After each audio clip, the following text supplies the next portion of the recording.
Assalamualaikum warahmatullahi wabarakatuh. Perkenalkan, nama saya Alia Rahma Fajril Lailani, kelas 6 dari Min 12 Blitar. Kepahlawanan Bung Karno. Insinyur Soekarno atau yang akrab disapa Bung Karno adalah salah satu tokoh terpenting dalam sejarah Indonesia yang lahir pada tanggal 6 Juni 1901 di Surabaya, Jawa Timur. Dengan nama kecilnya Kusno Sosro Diharjo, dan wafat pada tanggal 21 Juni 1970 di Jakarta. Bung Karno adalah anak dari pasangan Raden Sukemi Sosrodiharjo dan Ida Ayu Nyoman Rayu. Karena sakit-sakitan, Soekarno kecil diasuh oleh sang kakak yang bernama Raden Harjo Dikromo di Tulungagung. Sejak kecil, Soekarno telah menunjukkan bakat dan semangatnya untuk menjadi pemimpin yang berpengaruh bagi sejarah Indonesia. Bung Karno kembali tinggal dengan bapak dan ibunya pada tahun 1909 di Mojokerto. Bung Karno dikenal sebagai proklamator kemerdekaan Indonesia dan presiden pertama Republik Indonesia. Bung Karno adalah pemimpin dengan visi besar untuk memajukan bangsa Indonesia melalui semangat juang yang tinggi. Pendidikan formal Bung Karno dimulai di HBS Surabaya. Kemudian dia melanjutkan studinya di Sekolah Teknis Tinggi Bandung, di mana dia mulai terlibat dalam gerakan mahasiswa. Melalui perjalanan sebagai anggota Young Java, sebuah organisasi pemuda Indonesia yang memperjuangkan kemerdekaan, Bung Karno sudah terlibat dalam gerakan nasionalis sejak usia muda.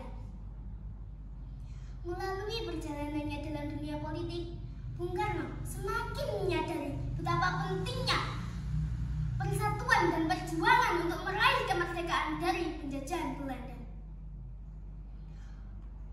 Bung Karno adalah salah satu tokoh utama dalam penyusunan Pancasila, dasar-dasar negara Indonesia, yang mengedepankan prinsip-prinsip persatuan, keadilan, demokratis, dan kemanusiaan.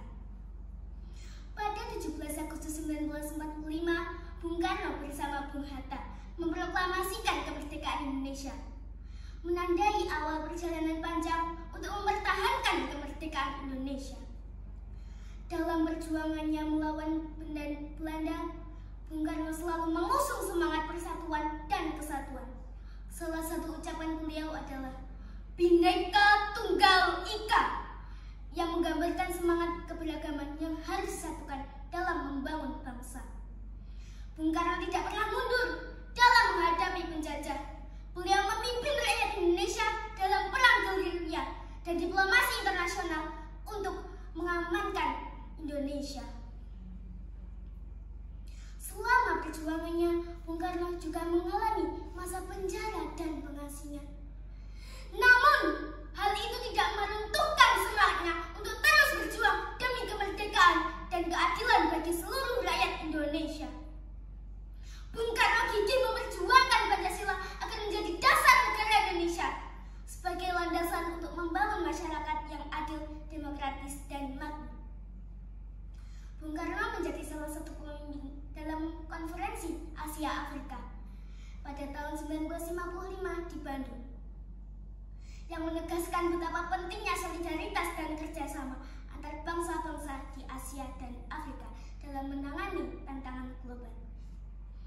Bung Karno juga dikenal dengan sosok yang visioner dan berwawasan luas. Salah satu ucapan beliau adalah, "Berikan aku 1000 orang tua, niscaya akan kucabut Semeru dari akarnya," yang mencerminkan keberanian beliau dalam menghadapi tantangan. Selama kepemimpinannya, Bung Karno giat memperjuangkan kesejahteraan rakyat Indonesia melalui berbagai program pembangunan. Salah satu ucapan beliau adalah, "Jangan sekali-kali merasa lemah, karena bangsa ini adalah bangsa yang besar." Bung Karno juga dikenal sebagai pembela kebudayaan Indonesia. Beliau mempromosikan kebudayaan Indonesia di mata dunia dan meyakini akan pentingnya mempertahankan identitas budaya bangsa Indonesia. Salah satu ucapan beliau adalah, bangsa yang besar adalah bangsa yang menghargai perjuangan pahlawannya, mengingatkan kepada kita untuk terus menghargai dan menghormati jasa para pejuang kemerdekaan. Selain sebagai pemimpin, Bung Karno juga dikenal sebagai orator ulung yang selalu membangkitkan semangat rakyat Indonesia. Salah satu ucapan beliau adalah, aku tak akan pernah berhenti berjuang untukmu Indonesia. Warisan kebudayaan, warisan kepahlawanan Bung Karno terus hidup dan dijadikan inspirasi bagi generasi Indonesia saat ini. Semoga ucapan-ucapan dan cerita beliau dapat terus menginspirasi kita dalam terus berjuang untuk cita-cita bangsa yang luhur yang kita cintai. Wassalamualaikum warahmatullahi wabarakatuh.